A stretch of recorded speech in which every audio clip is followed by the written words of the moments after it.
It's my birthday. Can you hear me okay? So it's my birthday and I had prepared something different, but I think I might go in a little bit different direction today. Just because I feel like we're family, right? Yeah.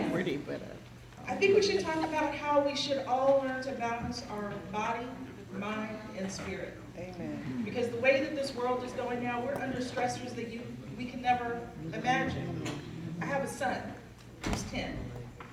And ever since all these things have been going on in the world, every time he wants to go out and play, I get a sense of anxiety. Am I the only person? And I mean, it's not just about my son, it's about any child of color that can be mistaken for a thug and be just gunned down on the street without repercussion. So I'm going to go in a different direction this morning. I'll start with our bodies.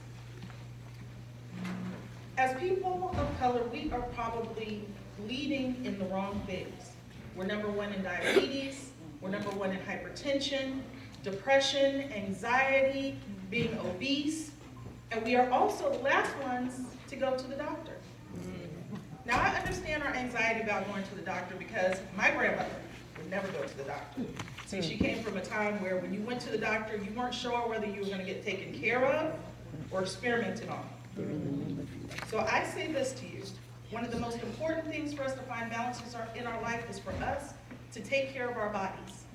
And when you're taking care of your body, you need to find a doctor that you trust, because you know when you trust somebody or not. Whenever they rub you the wrong way, whenever you have that something inside of you that says that this is not right, that is probably not the right doctor for you. But whether you know, whether you go is what is going to save your life. So you need to find the right doctor for you. We all have intuition and you have to use it. The second thing that I'll say about that is that we have to protect our minds. I woke up this morning about 4 o'clock because my son wasn't feeling well. And so when I wake up, I like to read. I came across an article recently, and I don't know how many other people have seen this article, that there was a recent study done on young people in urban communities and the effects of PTSD. Does anybody know what PTSD is?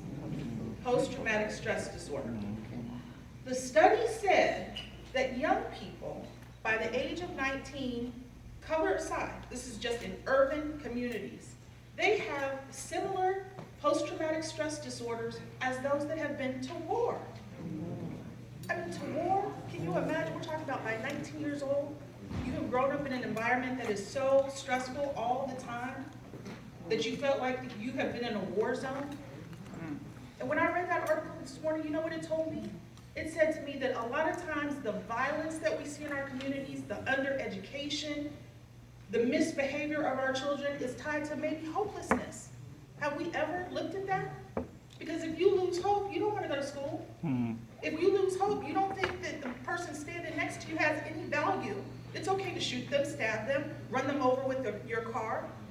When you have no hope, you idolize the nonsense that I hear on the radio now.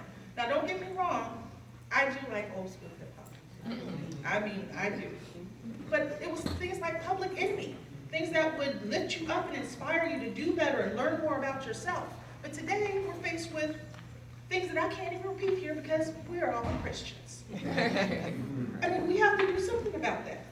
If our children's minds are like this, what are we going to do? And where are we? Because we also know that people of color are at the top of having depression and anxiety and just in dealing with everyday life. We found that professional people, deal with these small microaggressions every day. Things that you know, they're not blatant, disrespectful things, but those subtle things that wear on your spirit on a daily basis. So we have to take away the stigma of dealing with these issues because you have got to take care of your mind. I have this little card that I carry in my purse. It says, "Powerful and mighty is the mind, because it can create or destroy." With that, we know that we have to get control of our own minds and help our children because they are living in a war zone, and sometimes it's things that we don't even know. How many have young people that when you ask them, is something wrong? They say, "I'm good." My 2-year-old, he said that to me the other day, and I'm like, "Where'd you learn that?" He's like, "No, really, I'm good." But we have to get past I'm good, because you know what? He was telling me that there were boys that were picking on him at school. I mean, if I hadn't pressed it, where could this have gone? So we have to get in touch with and get away from the stigma of, if you have any issues or if your child has issues, you need to talk to them. Because it's not always about putting them on medication. Sometimes they just need somebody to talk to and give them the skills to deal with what is going on in their lives. I mean, because for him, I set him up with ways to deal with bullying. For other kids, it might be, how do you deal with someone who wants to jump you into a game? I mean, those are real things that happen every day. And once you get put on certain paths, there is no way to turn back. Or if you do turn back, it's very difficult. The third thing I will say is that we have to take care of our spirit. Now, we're all here today because we do believe that there is somebody greater than us, that there is a God, and we have to know that. I'll tell you how my life changed about 18 months ago, and this is why finding balance in your life is so important.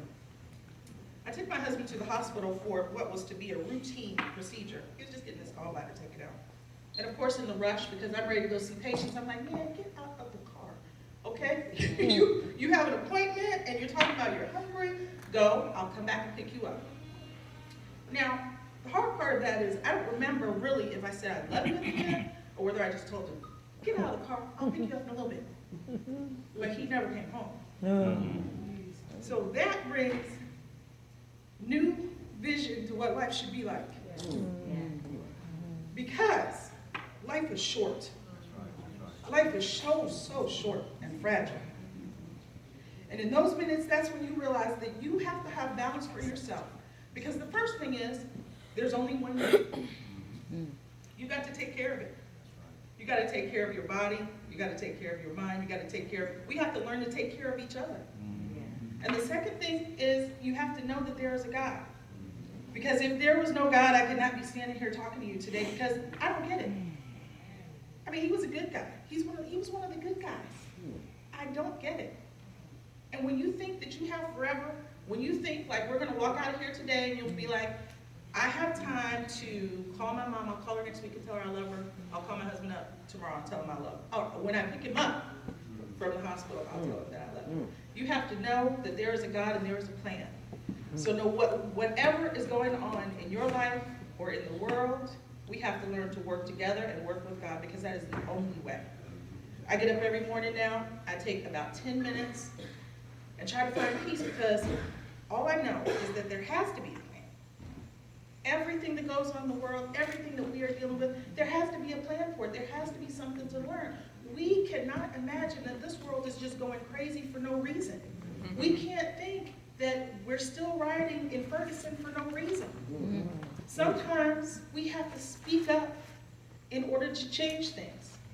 And sometimes it's a small gesture, sometimes it's a big gesture. But whatever the gesture, you have to go with it and go with God and know that He is the only thing that can get you through.